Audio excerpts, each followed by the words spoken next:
What does one say to an ancient Nephilim ghost? I suppose you start with... You jerk off. Hello, my friend. Stay a while and listen. What's going on YouTube? It's Filthy, and we're back with another video. Diablo 3 Season 30. We're on the PTR. We're going to take a look at the Conquests and the starting sets, so we can start to form our opinions as to how we want to start our season journey for Season 30 Diablo 3. Now, I did a video yesterday about the soul shards. I'm hoping we've heard word by the time this video comes out, so I will stick that again in the pinned comment as to whether the soul shards are coming to Season 30 or not. I'm really hopeful they are. It's going to give us a lot of juice and a lot of fun. But let's just go with what we know, and we know that we've got these particular conquests here, and we know we've got these starting sets. So, Speed Demon, super easy. Nephilim Rift, max level, Torment 10 or higher within 2 minutes. Everybody should be able to get that done without thinking about it. On a good day is the same, 3 legendary gems to 65, no problemo with that. Boss mode is doable. It's doable solo. There's so many really super fast builds now. You can get this done on your own, no problem. So 3 pretty easy ones. Divinity, reach GR75 solo. Again, that's very easy in today's game. And then curses, you've just got to farm one of 2 basic curse chest events, and you can get this done pretty easy. So all conquests, very doable, no problem I don't think with any of them. No Masters of the Universe or anything like that, so that's good. By the way guys, if you are interested in Season 30, do subscribe, because we're going to be covering it just in as much detail as we can on PTR and on launch. Moving us to the starting sets in alphabetical order, we've got the embodiment of the Marauder. We know from the patch notes that this has been nerfed. It is traditionally a very strong build for the Demon Hunter. We're going to have to see how the nerf plays out, but it's still going to be really solid. If something was a very high performing set and they've roughly cut the damage in half, say, well, it's still going to be high performing. It's just not going to be quite as good. You get all the companions on the 2-piece, which is nice. You get a bunch of stuff cast from your sentries on the 4-piece, which again is nice. And then the 6-piece, you get the rather large damage increase for every active sentry. Supporting items I think are okay to get for this. There's nothing like overly fiddly about Demon Hunter, so it's going to be a pretty solid start, I would have thought. Next up, we've again got what was the Barb's strongest set, which was the Legacy of Raekor. This again has been nerfed for this season, so it's had its damage brought down quite a lot.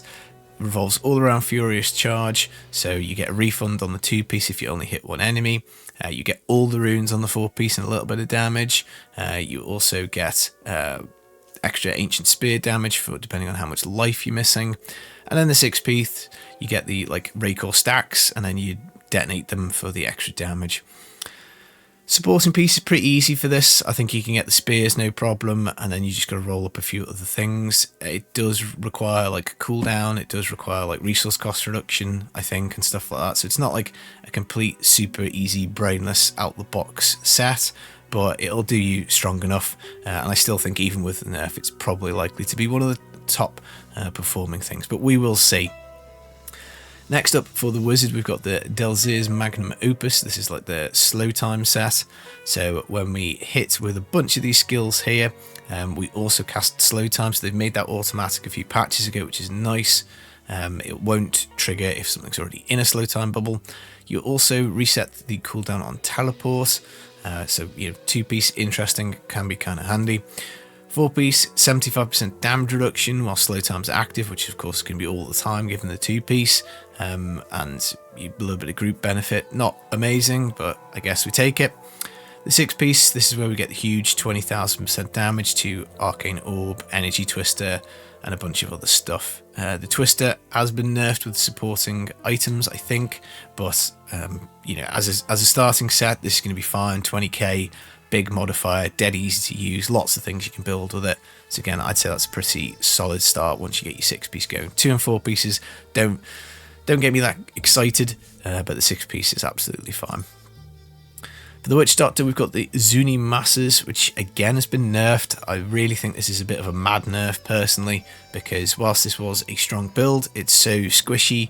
I'm not sure that nerf was justified, but 2-piece Fetish Army lasts until you die. Cooldown is reduced by 80%. Not amazing. 4-piece, you and your pets get 3% less damage taken for every fetish. Again, not amazing. And then you have to hit with a mana spender on your 6-piece for this 13,000% increased damage from pets for 8 seconds. And of course, Dreg of Lies, which is one of the gems that you can get, does a lot more pet damage. So, you know, may well be we're pairing that with Zunis if that makes it into the season theme. Zuni, you get 7 pieces of it, I suppose, is one of the plus things for it. But like ultimately, I can't see many people starting Witch Doctor because Zuni is a bit squishy, it's not brilliant for farming, and it's been nerfed anyway, so I can't see that being a popular option. Inners on the Monk, however, I do think will be very popular. So the 2-piece, we get the passive effect of Mystic Ally and base effect of Mantras doubled, which is cool. 4-piece, we gain all the base effect mantras, 5% damage reduction for each Mystic Ally we have out, and Mystic Allies no longer take damage. And in the 6-piece, we get basically just a bunch more damage on the Mystic Allies is the most simplest way of doing it. This is still a very effective speed farm build. It lacks the punch from several seasons ago since it did catch a bit of a big nerf, but it's still fast, it's still fun. I still say this is one of the better starts. Monk is very fast to level if you get lucky and get the correct boots. You know, you need the boots for the inner set anyway, so the multiply is easy to get. Again, it's another one of these sets with 7 pieces. You get a weapon. There's a couple of fast builds you can try and make with mixing in the raiment set with this. So I'd say this is looking a pretty strong start. Again, the Monk, get your speed farming going. Hey guys, it's Filthy. Quick insert here. I'm coming to edit this, what are the starting sets videos. The Armour of Akhan, I think I'm going to make it sound like it's not particularly great. Having jumped on PTR, there are people doing some crazy clears with this. So I will be trying to make a build guide for it because it looks like one of the strongest things in the game. So I'm going to probably be a little bit negative about it because I don't think I quite appreciated how it would interact with the Soulstone season theme, which is definitely coming, by the way. That has been confirmed. But yeah, Armour of Akhan is absolutely amazing, but we'll go back to pre-PTR Filthy and see what he says. Armour of Akhan, so the Crusader, again, it's another one with multiple pieces. We've got 7 pieces here. 2-piece Judgment has no cooldown against the effect of every rune. 4-piece attacks from Phalanx Avatars, reduced Akarat's champion cooldown, also apply Condemn when enemies are affected by Judgment. Whilst Akarat's is active, you deal 1500% damage and 50% less damage. I haven't really played around with Akhan much lately. It's not something that I've done. All my Seder stuff has been on the Aegis of Valor with the automatic Fist of the Heavens. I'm not sure how good this is for a starting set. I'd be probably picking a Monk ahead of it, but if you're a Crusader player, at least it's a kind of, you know, decent enough set, I suppose. And then for the Necro, we've got the Pestilence set. This has been buffed this patch. This is something that's actually gone up. The 2-piece is lovely. When you consume a corpse, you fire out Corpse Lance. This has been buffed in a way because the supporting item that goes with it has received a pretty sizable increase. When we hit with Bone Spear, Corpse Lance and Corpse Explosion, we reduce damage taken up to 50% on the 4-piece. Not amazing, but you know, whatever. And then the 6-piece, when we consume, we get Empowered Bone Spear charges, increase the damage of Bone Spear by 6,000, and in addition, Corpse Lance, Corpse Explosion gets 6,000% as well. So we're going to have to see how strong this is. It normally requires an awful lot of cooldown because obviously it all revolves around consuming corpses. That means permanent Land of the Dead, and yeah, it just seems forever thus with the Necro that we want to be consuming corpses all the time. If I had to say, I think there's an absolute standout here, which is going to be the Inner Monk. I just think this is going to be the fastest way to get T16 going, to get your GR90 going. It's you know, the supporting items are super easy to get. You've got a pair of braces, a boots in the loot pool at level 1.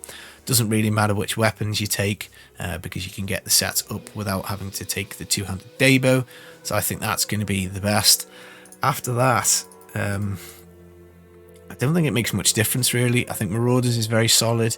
I think DMO is very solid. I'm not sure. I think Akhan's probably okay. I'm not so sure on Pestilence. Again, we'll give it a test and see where it is. Zuni, I think, is probably pretty weak. I wouldn't be rushing to do that. and Raekor, I think, probably is going to be strong once you get it going. I'm just a little concerned as to how it's going to perform doing like T16 with Raekor sucks. So, I probably wouldn't say that's amazing either. But yeah, I'll probably start an Inner Monk. I might do a Necro because leveling Necro or Monk is just really easy. Maybe we'll see how we go. Of course, leveling with the Alter of Rites is going to be different to normal because we might want to save that Challenge Rift bag to unlock the later nodes. You might want to just simply get on with it and use your Challenge Rift bag to boost the leveling and stop at a certain point in the Altar. I think actually when we did it in Season 28, it was probably more efficient to save the Challenge Rift bag because you've only got to put up with like a couple of hours worth of pain.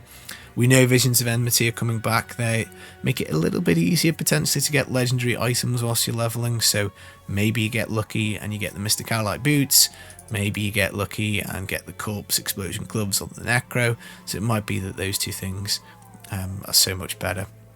Plus, if you're in a group, if one person takes the Challenge Rift bag, then you should be fine.